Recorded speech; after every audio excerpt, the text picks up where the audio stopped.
Friends, my name is Vikram sir. I am from Gujarat. Actually अगर आप घर बैठे इंग्लिश सीखना चाहते हैं तो आप मेरे चैनल को सब्सक्राइब कीजिए। प्रीवियस वीडियो में मैंने बहुत कुछ बताया हुआ है इंग्लिश में। आज हमारा जो टॉपिक चलने वाला है वो है फ्यूचर इंडेफिनिट टेंस।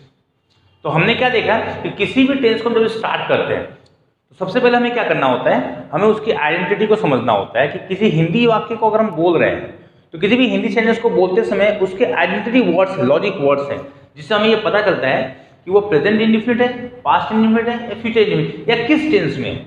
आज हम बात करते हैं फ्यूचर इंडेफिनिट टेंस की। तो किसी भी हिंदी वाक्य के अंत में देख सकते हैं बोर्ड पर लिखा हुआ है ता होगा, ती होगी, ते होंगे, अथवा देखकर लिखा हुआ है कुछ वर्ड गा, गी, गे। कहां लगेगा ये? क्रिया शब्द के अंत में। यानी कोई भी हम मेन वर्ब बोलते हैं इंग्लिश में, रीड, राइट, सिंग, डांस, उसको हिंदी में कैसे बोलते हैं? पढ़ना, लिखना। तो इसके लास्ट में दैट मीन्स पढ़ेगा, लिखेगा, कोई भी वर्ड हम बोलते हैं एक्टिविटी, उसमें गा, गी, गे लगा रहेगा। एग्जाम्पल आपको लिखा हुआ है वह परीक्षा की तैयारी करता होगा। लास्ट में कैसे वर्ड आए? ता होगा।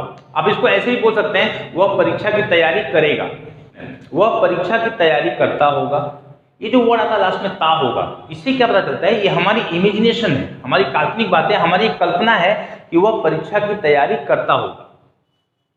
और जब हम इसको डायरेक्ट बोलते हैं ऐसे क्रिया शब्द में गा, गी, गे लगाकर, तो कैसा होता है कि वह परीक्षा की तैयारी करेगा। क्यों नहीं करेगा? वह परीक्षा की तैयारी करेगा, दैट मीन्स हम श्योर हो जाते हैं। तो हमें अभी क्या समझना है आज कि दोनों ही कंडीशन में हम जब फ्यूचर इंडेफिनिट को बनाएंगे तो आंसर एक ही आएगा, आंसर सेम आएगा, लेकिन आइडेंटिटी डिफर है। ओके, तो दो वर्ड को समझना है। फर्स्ट हमें समझना है ता होगा, ती होगी, ते होंगे, और इसको इमीडिएटली हम क्रिया शब्द में अगर गा, गी, गे लगाकर बोलते हैं तो भी वो हमारा वो फ्यूचर इंडेफिनिट टेंस का आइडेंटिटी है। ओके, जैसे हमने कहा वह परीक्षा तैयारी करता होगा, ता होगा, वह मुझे याद करती होगी, ती होगी, वे लोग क्रिकेट खेलते होंगे, ते होंगे। तो ये हमारी आइडेंटिटी हो गए फ्यूचर इंडेफिनिट टेंस के। जब भी हम ता होगा, ती होगी, ते होंगे ऐसे वर्ड लगा के हम बोल रहे हैं तो ये हमारा इमेजिनेशन सेंटेंस है, काल्पनिक बातें हैं, इमेजिन किया हमने कि वह मुझे याद करती होगी। और अगर आप श्योर है तो कैसे बोलेंगे? अगर हम श्योर तो कैसे बोलेंगे? वह मुझे याद करेगी। ओके, तो फ्रेंड्स हम इसे बनाएंगे कैसे? चलिए हम बात करते हैं रूल की। जब भी हम किसी टेंस को समझ जाते हैं तो हम आते हैं रूल पे। सबसे पहला रूल हमारा जो आएगा, सबसे फर्स्ट रूल जो आएगा वो होगा पॉजिटिव। तो पॉजिटिव हम कैसे बनाएंगे? आप एक बात को समझिए, हमने शुरू से बताया आपको कि सब्जेक्ट, वर्ब, ऑब्जेक्ट, ये तीन चीजों का होना बिल्कुल कंपलसरी है। तो सब्जेक्ट क्या है? हमने क्या देखा? Subject singular person, subject plural person. Singular में चार वर्ड आप दिमाग में रखिए, चार वर्ड आप समझिए, ही, शी, इट, नाउ। प्लूरल में चार वर्ड आ गए, आई, वी, यू, दे। सब्जेक्ट आपका जो भी हो, सिंगुलर हो या प्लूरल हो, आप एक कॉमन चीज है विल हम यूज कर सकते हैं। कॉमन, चाहे वो आपका सब्जेक्ट सिंगुलर हो या प्लूरल, हम विल यूज कर सकते हैं। हम बात करते हैं शैल की, तो जनरली हम समझ रहे हैं शैल कब यूज करते हैं?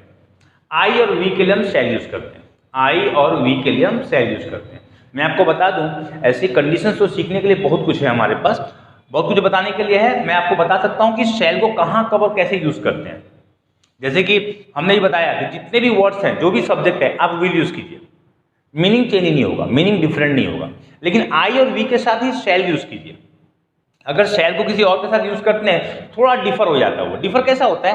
सपोज कि आपने ऐसा कहा कि I shall do this, I shall help you, मैं आपकी मदद करूंगा। जब भी आई और वी के साथ शैल आता है ना, तो हमें क्या दिखता है? Politely behave, humble behave.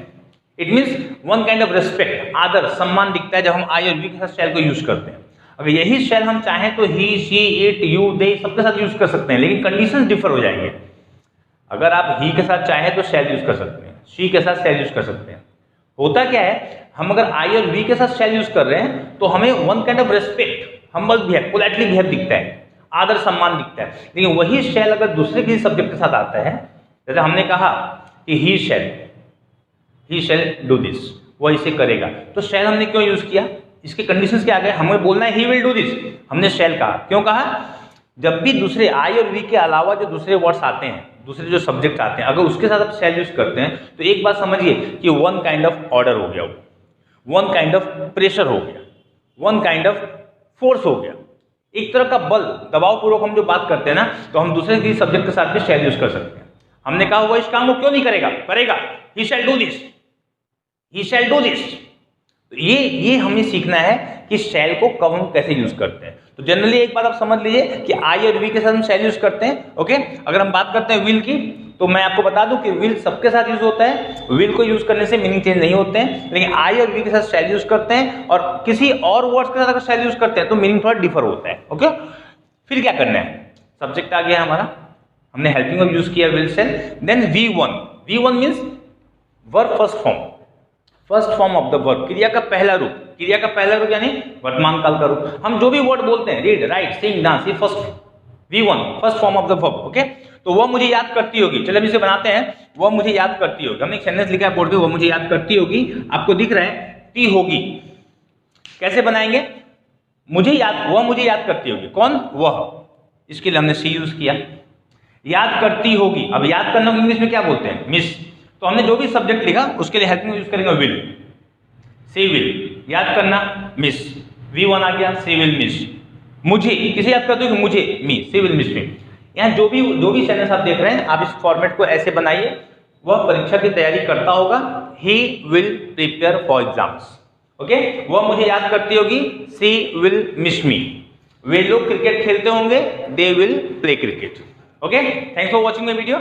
Please like and subscribe my channel for latest video. Okay.